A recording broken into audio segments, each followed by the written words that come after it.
अस्सलाम वालेकुम स्टूडेंट्स। अब हम सेकंड टॉपिक पढ़ रहे हैं। पहले हमने ब्लड का पढ़ा। ब्लड के अंदर हमने पढ़ा कि दो कंपोनेंट्स होते हैं ब्लड के, प्लाज्मा और ब्लड सेल्स। हमने प्लाज्मा के बारे में पढ़ लिया, अब हम ब्लड सेल्स के बारे में पढ़ेंगे। ब्लड सेल्स में सबसे पहले हम पढ़ेंगे रेड ब्लड सेल्स के बारे में पढ़ेंगे, वाइट ब्लड सेल्स और प्लेटलेट्स। पहले हम पढ़ते हैं रेड ब्लड सेल्स के बारे में। रेड ब्लड सेल्स को एरिथ्रोसाइट्स भी कहते हैं। एरिथ्रो का मतलब होता है रेड। जहाँ कभी टर्म आए एरिथ्रो, इसका मतलब है रेड, और साइट मीन्स सेल, इसका मतलब है रेड ब्लड सेल। अभी जो रेड ब्लड सेल्स होते हैं ना, ये most numerous of the blood cells, तादाद में सबसे ज़्यादा ब्लड सेल्स हमारी बॉडी के अंदर यही होते हैं। मतलब ब्लड के अंदर ना red blood cell, white blood cell और प्लेटलेट्स, इन तीनों में कंपैरिजन करें तो रेड ब्लड सेल की तादाद सबसे ज़्यादा होती है। अभी जो red blood cells, cubic millimetre of blood contain 5 to 5.5 million of RBCs in male. मतलब कि एक क्यूबिक मिलीमीटर ऑफ ब्लड कितना होता है? ब्लड का एक ड्रॉप है ना, उससे भी कम, एक ब्लड खून के एक कतरे से भी जो ब्लड कम होगा ना, उसके अंदर वो बता रहे हैं कि कितने रेड ब्लड सेल्स हैं। 5 to 5.5 million red blood cells male के अंदर हैं। 1 मिलियन 10 लाख के इक्वल होता है, यानी कि 1 मिलियन 10 लाख के इक्वल है। तो 50 से लेकर 55 लाख रेड ब्लड सेल्स मौजूद है मेल के अंदर। कितने में? 1 क्यूबिक मिलीमीटर ऑफ ब्लड, मतलब खून के कतरे से भी कम जो अमाउंट होगी ना उसमें। और फीमेल के अंदर रेड ब्लड सेल्स कम होते हैं। 4 to 4.5 million red blood sales आपको फीमेल के अंदर मिलेंगे। मेल के अंदर ज़्यादा क्यों होते हैं? क्योंकि मेल के अंदर एक हार्मोन होता है टेस्टोस्टेरोन हार्मोन, उस हार्मोन की वजह से मेल में रेड ब्लड सेल्स ज़्यादा होते हैं। अच्छा, मेल के अंदर रेड ब्लड सेल्स ज़्यादा क्यों होते हैं? क्योंकि मेल के अंदर एक हार्मोन होता है टेस्टोस्टेरोन हार्मोन, उसकी वजह से मेल के अंदर रेड ब्लड सेल्स ज़्यादा होते हैं। फीमेल के अंदर वो हार्मोन नहीं होता, इसलिए हमारे अंदर रेड ब्लड सेल कम होते हैं, मतलब फीमेल्स के अंदर रेड ब्लड सेल्स कम होते हैं। अच्छा, when red blood cells are formed, अब ये बात याद रखनी है, अब रेड ब्लड सेल भी सेल हैं। सेल के अंदर हमने चैप्टर नंबर 4 में पढ़ा, न्यूक्लियस होता है, साइटोप्लाज्म होता है। जब ये रेड ब्लड सेल्स बनते हैं ना, तब इनके अंदर न्यूक्लियस होता है। When red blood cells are formed they have nucleus, उनके अंदर न्यूक्लियस होता है इन मैमल्स। लेकिन मैमल्स के अंदर, मतलब हम भी मैमल्स हैं ना, ह्यूमन बींग। मैमल्स के अंदर जब रेड ब्लड सेल मैच्योर हो जाता है ना, तो इसका न्यूक्लियस लॉस्ट हो जाता है। क्यों? रेड ब्लड सेल जब मैच्योर हो जाएगा तो इसका न्यूक्लियस लॉस्ट हो जाएगा। ऐसा क्यों है? क्योंकि अल्लाह ताला ने हर एक सेल को उसके फंक्शन के मुताबिक बनाया है। अभी जो रेड ब्लड सेल्स हैं, इनका क्या काम होता है? देखिए, रेड ब्लड सेल्स के अंदर ये रेड ब्लड सेल का स्ट्रक्चर है। इसके अंदर हीमोग्लोबिन, इसके अंदर एक प्रोटीन होती है, उसका नाम होता है हीमोग्लोबिन। ये देखो, आपको हीमोग्लोबिन के मॉलिक्यूल नज़र आ रहे हैं। ये बहुत ज़्यादा हीमोग्लोबिन के मॉलिक्यूल एक रेड ब्लड सेल के अंदर होते हैं। इन हीमोग्लोबिन का मकसद क्या होता है? इन्होंने ऑक्सीजन को कैरी करना होता है। ये देखो, आपको नज़र आ रही है ऑक्सीजन जा रही है और जाके हीमोग्लोबिन के साथ बाइंड कर रही है। ये देखें, इसके अलावा आप यहाँ पर देख सकते हैं,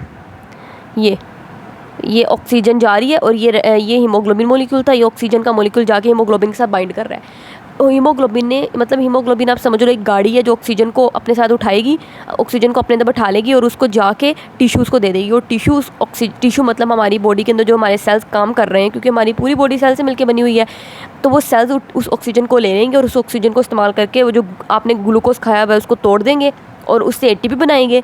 और उस ATP को इस्तेमाल करोगे, आपने बायोएनर्जेटिक्स में पढ़ा ATP होती है, उस ATP को फिर सेल मुख्तलिफ फंक्शंस के लिए इस्तेमाल करता है। लाइक सेल ने कोई अपनी प्रोटीन बनानी है, मतलब सेल ने जो काम करना है उसके लिए उस ATP को इस्तेमाल कर लेगा। तो उस ऑक्सीजन का इतना जाना ज़रूरी है।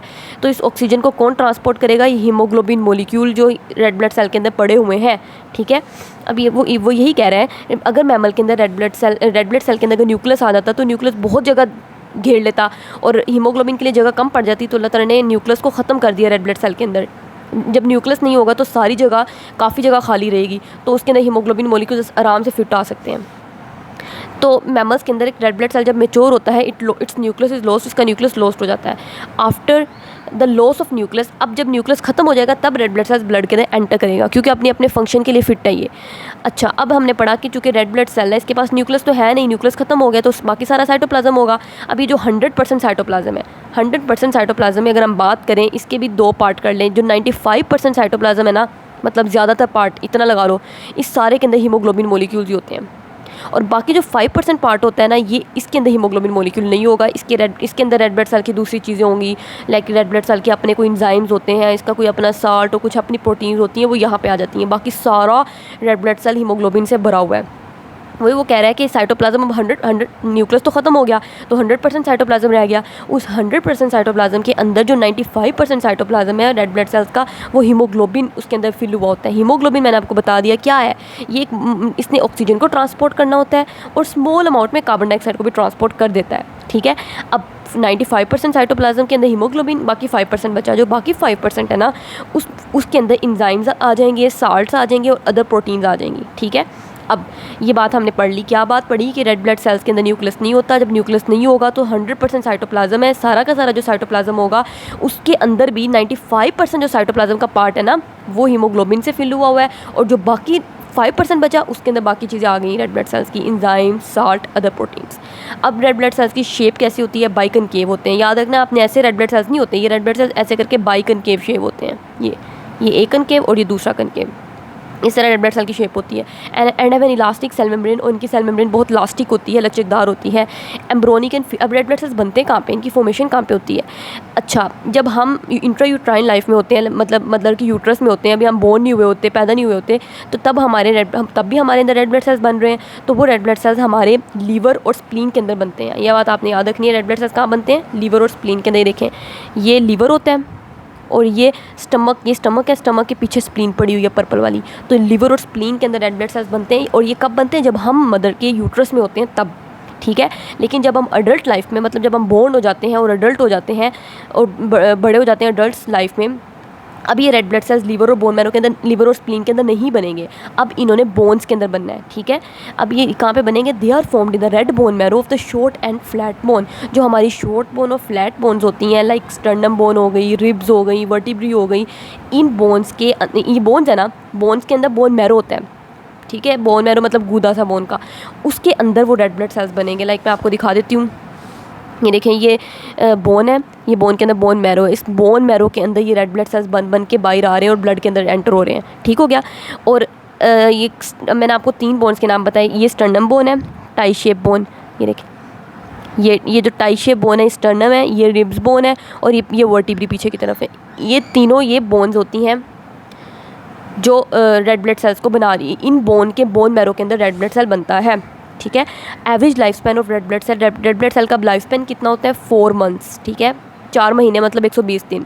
डेज़ में भी देखना, अपने मंथ्स में भी देखना। After which it breaks down. अब रेड ब्लड, हर जो चीज़ बनती है उसने ख़त्म भी होना, टूटना भी है। अब ये रेड ब्लड सेल जब ख़त्म हो जाएंगे, मतलब 4 महीने के बाद, जब इन्होंने अपना लाइफ साइकिल कंप्लीट कर लिया, फिर इन्होंने अब कहाँ पे ब्रेक डाउन हो रहा है? जहाँ पे ये इंट्रायूट्राइन लाइफ में बन रहे थे, लीवर और स्प्लीन के अंदर बन रहे थे ना, अब ये वहीं पे जाके लीवर और स्प्लीन क्या करेगा? उन रेड ब्लड सेल को तोड़ने का काम करेगा, बनाने का काम नहीं करेगा, क्योंकि अब तो वो बोन मैरो के अंदर बन रहे हैं ना।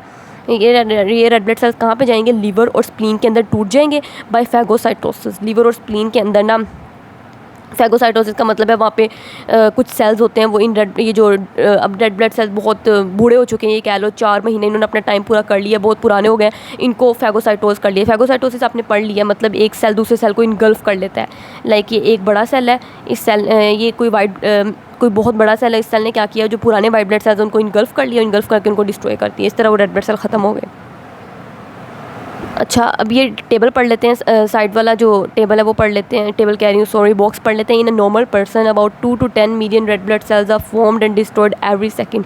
एक नॉर्मल पर्सन के अंदर 2 to 10 मिलियन, मतलब 1 मिलियन 10 लाख, 20 लाख से लेकर 10 मिलियन तक जो रेड ब्लड सेल्स होते हैं ना, वो हर सेकंड बनते भी हैं और टूटते भी हैं। मतलब इतना, सुभान अल्लाह, अल्लाह ताला की कुदरत, इतना रेडली प्रोसेस, इतना तेज़ी से प्रोसेस चल रहा होता है कि हर सेकंड में 2 to 10 million red blood cell बन भी रहे हैं, और जो पुराने होंगे ना 2 मिलियन रेड ब्लड सेल, वो टूट भी रहे हैं।